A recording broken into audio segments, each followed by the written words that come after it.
Welcome to Wines We Drink, a podcast for wine lovers and learners. I'm Charlotte Norsworthy Varnum, and together with my counterpart Keith Herndon, we'll be exploring a new wine each week. Keith is a lover of wine, and I'm a learner of wine, and we hope you'll sip along with us. Welcome to our show, everyone. You have found the Wines We Drink podcast, and I'm Charlotte Varnum, joined today, as always, by my co-host Keith Herndon, a certified wine sommelier. Charlotte, hello, and to all of our listeners, welcome to our 11th episode in Season 6. We have a wine for you today that its maker insists represents what he wants in an approachable and drinkable wine. Approachable and drinkable. I like that. But before we get too far into today's episode, allow me to remind our listeners that all of the previous episodes from this 6th season and previous seasons are available on the major podcast platforms, including Apple Podcasts and Spotify. We also have a complete guide to all of our episodes at wineswedrink.com. Whew! Now, back to today's approachable and drinkable wine. Yes, when winemaker Eric Jensen set out to produce a line of high-quality yet approachable wines, both from a price point and from a point of view of drinkability, he decided on a rather complex red blend, but man, does it ever deliver on that drinkability proposition. And the affordability as well, but more on that in a bit later, right? Yeah, I mean, this one definitely delivers the goods. Because he wanted to present this wine in the market through his own personal story, he named it after his parents. Oh. So the Harvey and Harriet label was born. Wow. And what a great alliteration. So there's good branding there already. Let's get right into what's in the bottle. You mentioned this was a complex red blend. What does that entail?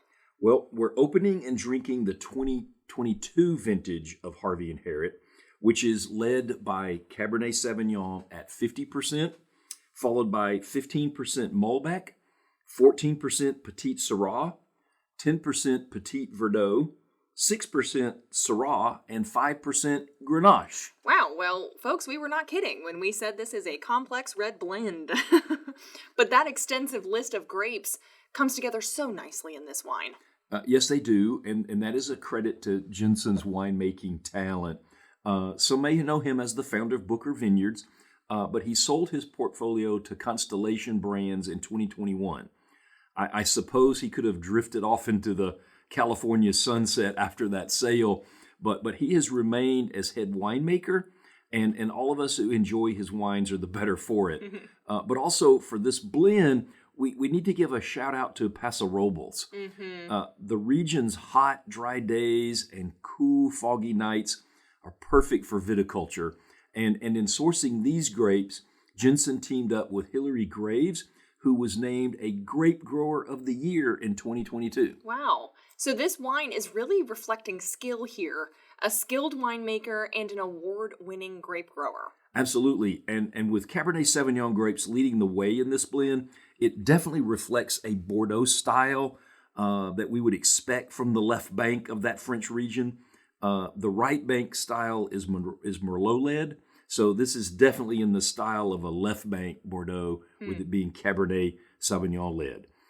The grapes were fermented in stainless steel tanks before aging in French oak barrels for 18 months, and 50%, half of those barrels were new, so there are definite signs of oak aging in the tasting profile of this wine. So before we get to that, though, let's talk a bit more about the combination of grapes in this red blend. They all play a different role, don't they? Yes, they do. The Cabernet Sauvignon sets the tone of the wine with the rich flavors and layered textures. The Petit Verdot and the Malbec is going to provide structure and some complexity, while the Petit Syrah, the Grenache, and the Syrah are all there to add fruit-forward flavors. Well, I think it's time to drink this red blend. Your description has certainly primed my taste buds to enjoy this wine once again. Yes, I already have this wine in the decanter because as a young, full-bodied wine, it needs some air to open up and soften a bit. This has been decanting for a little over an hour. It can be quite tight when first opened, so decanting this wine allows its complex notes to emerge while just, softening the tannins a bit. So, as we've mentioned before, the decanting process really does allow the wine to decompress. And you've mentioned on previous episodes, Keith, that if you're ever unsure, you can always just give it a quick Google. Yeah, and or find a wine guide a decanting guide out at Wine Folly. Yeah. They have a nice one out there. There's lots of other sources for that kind of thing. But if you're just unsure, pop it into Google and see what they tell you. Right? Oh, wow. And look at that color, too. As you're pouring, you can't help but notice how dark this wine is. I can see it through the decanter, but as it goes into the glass, there's really no other way to describe the color other than to say it's a deep, inky purple. Yeah, deep purple indeed, inky.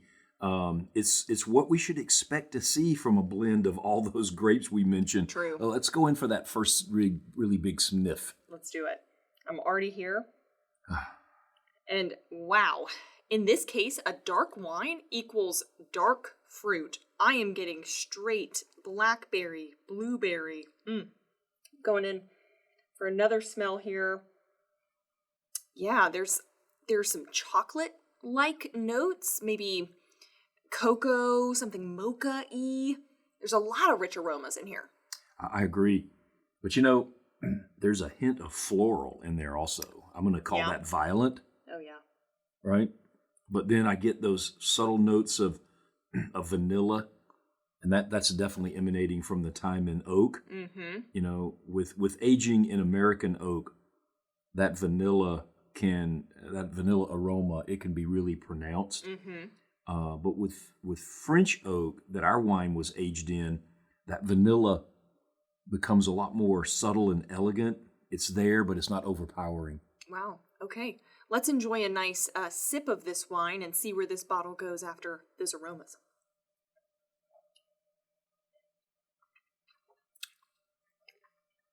Well, those dark fruit notes, I would say, certainly carry over, especially the blackberry.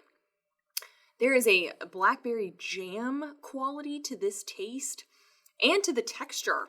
There's a tang there. Let me go in for another sip. Yes, I love how that combination of grapes came together to create a dark fruit symphony in the glass. Mm-hmm. I'm with you on that blackberry jam, but there's also a black cherry compote in there as well. And the tasting notes describe something as black currant. Oh, wow. Right? Yes. Let's have another taste here. Yeah. I think Jensen also knew exactly how this fruit would react to his oak aging regimen. Yeah. Right? He has drawn out these wonderful notes of baking spices that set up to just create a pleasing finish to this wine. Yeah, I'm going to go here with how Wine Enthusiast described this. So just bear with me while I read this. Wine Enthusiast described those baking notes as, quote, toasted cardamom, end quote. That's a good description, right? And I'm with you on this pleasing finish. As dark as the color is to this wine, listeners, you don't have to worry about it being overly astringent. The wine has finely grained tannins that provide a silky smooth mouthfeel. And when you combine that with just the right balance of bright acidity, you get a finish that, I'm just going to say, it seems to go on forever. I mean, even as we're sitting here talking and you're talking, it really has been going on this entire time. It would seem like that's a fitting description for a selection in the fine wine category. But this is described as an approachable and drinkable wine, so I'm thinking affordable. What's going on here? Well, this is a wine that punches way above its class. It may not be a fine wine, but it has certainly attracted a lot of fans, okay? Wine Enthusiast has rated it 93 points. The tasting panel gave it 92 points. James Suckling awarded it 91 points, calling the wine, quote, vibrant and lifted, end quote. Consumer ratings on Vivino also point to a crowd-pleasing wine. On that app, it gets 4.1 out of 5 stars and is ranked among the top 2% of wines in the world. Wow. Well, we like it, and the industry ratings like it, and the consumers like it. So what does this wine cost then? Well, Charlotte, I'm often asked for wine suggestions to buy at Costco. Okay. Right? This is it. Awesome. Harvey and Harriet Red Blend is my Costco suggestion. I only paid $23 for the bottle we're drinking today. And if you find it somewhere else, you won't have to pay much more for it. The Vivino app had the national average price at just $26 at the time of our recording. Wow. A big box wine for under $30. I am all in. Well, Jensen said he wanted to make an approachable, drinkable wine. And I think he succeeded on all fronts, right? Here's what he had to say about this label. Quote, "We created Harvey and Harriet to remind everyone what wine is all about, bringing people together. These are wines without barriers. They're made with care. They're absolutely delicious, and they make people smile. What's not to love?" Oh, well, that quote has made me smile. And I always echo that sentiment about wine bringing people together. And you bring people together over a glass of wine, it's also important to share the right food, right? Yeah. And we're going to take a short break, and then we'll come back, and Chef Charlotte will be with us to suggest how to pair this wine with food and cheese for your friends. Thanks, Keith. We'll be right back.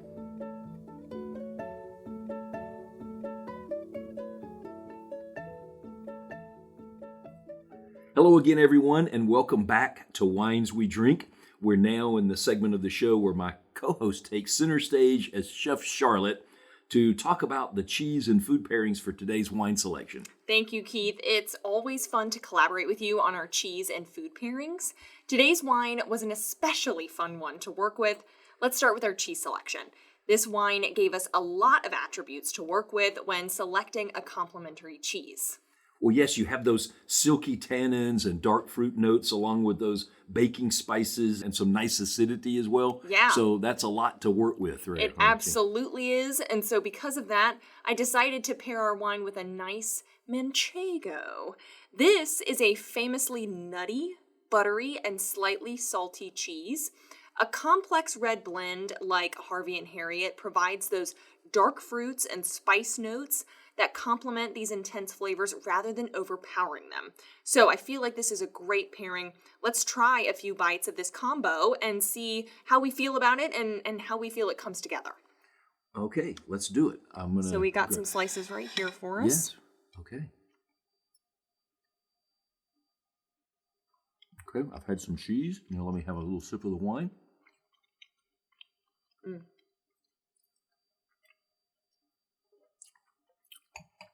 Wow. Oh, that's good. This is a wine and cheese pairing that works on so many levels, right? You mentioned those primary flavors, but the Spanish cheese from sheep's milk also comes with some subtle caramel notes. Those undertones play so well with those cocoa and mocha notes in the wine. And remember how Suckling described this wine as vibrant, right? That comes from its acidity. And that simply works with the savory, tangy, and yes, those salty notes in this cheese. Yeah, and I'm so glad you mentioned the salt because that brings us to a bit of a chemistry lesson, okay, for today's pairing. We often have history lessons, but today we're gonna be scientists, okay? So this Harvey and Harriet is a Cabernet Sauvignon driven, full-bodied blend with structured, finely grained tannins.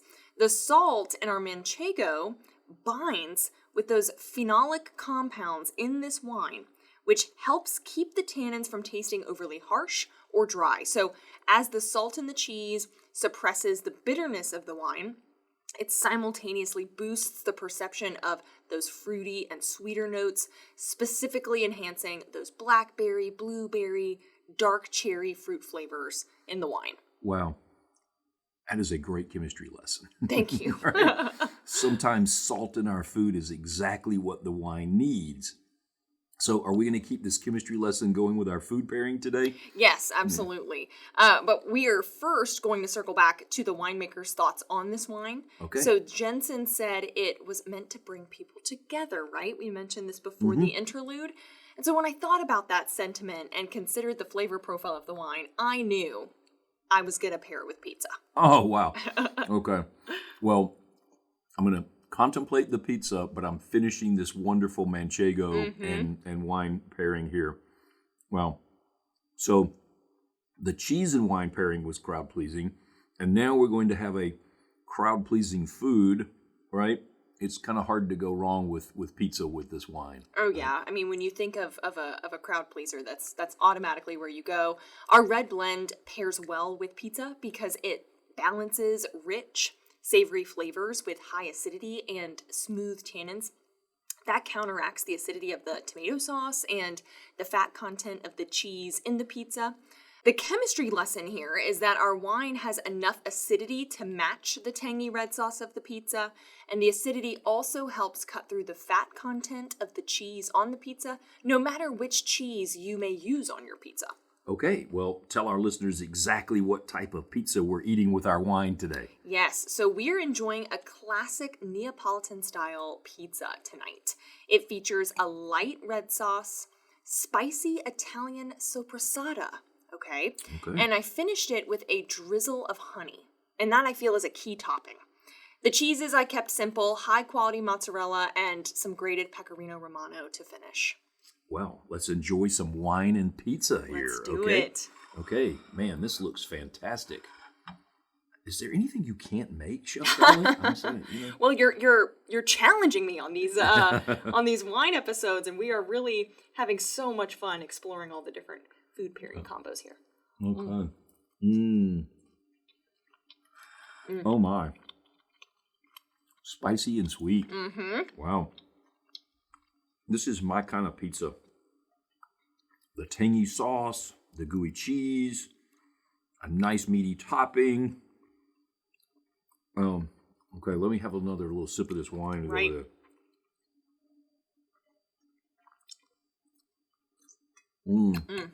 This wine is awesome with it. Yeah. The tomato sauce is acidic and can make some wines taste flat or even sweet. But right. Our Harvey and Harriet is full-bodied, structured. It's got enough of that acidity to stand up to the tanginess of the sauce. Oh, man, what a wine pairing. Yeah, I mean, and that's the biggest factor you have to consider when pairing a wine with pizza. What's the sauce? Okay? If it's a tangy, zesty tomato sauce like ours, then you have to make sure that there's enough acidity for it to work. Okay. Well, this is, I'm going to sip again. Yeah. Well, wonderfully amazing. All right. Thank you. It's almost embarrassing how much I love pizza. I'm particularly a man of my age, right? Oh, I have a college student. Pizza's a classic. I have a college student diet. But when you combine that with how much I love this wine, right. I'm lost in this pairing. Okay? Right, there you go. That's what elevates it, right? The Right. fine wine experience. Another aspect to consider with a tomato-based pizza is the fruit profile of the wine. So when we were planning the episode and tasting this wine, I knew that the dark fruit notes would play in really nicely with a savory tomato-based pizza. And then when you add the spicy sopressata, it's an Italian salami on top, it just all comes together. Yes, it does. Oh, wow. As you were talking, I was enjoying a few more bites of pizza and sips of this wine. You need to give us the full lowdown on this pizza. The crust, I mean, I haven't even mentioned that, but oh so good. Oh, yeah. The toppings, we need to know more about the toppings, just as well as the cheese. And I know that you cook this in your outdoor pizza oven. Yes. Right? So how does that work? So many details. So just please explain while I eat and drink wine over here. Okay, right? that sounds good. So this red blend is best complemented, I think, by a meaty pizza that also incorporates some heat. So cured meats are going to be the way to go. So pepperoni is what we often think of as like you either get a cheese pizza or a pepperoni pizza.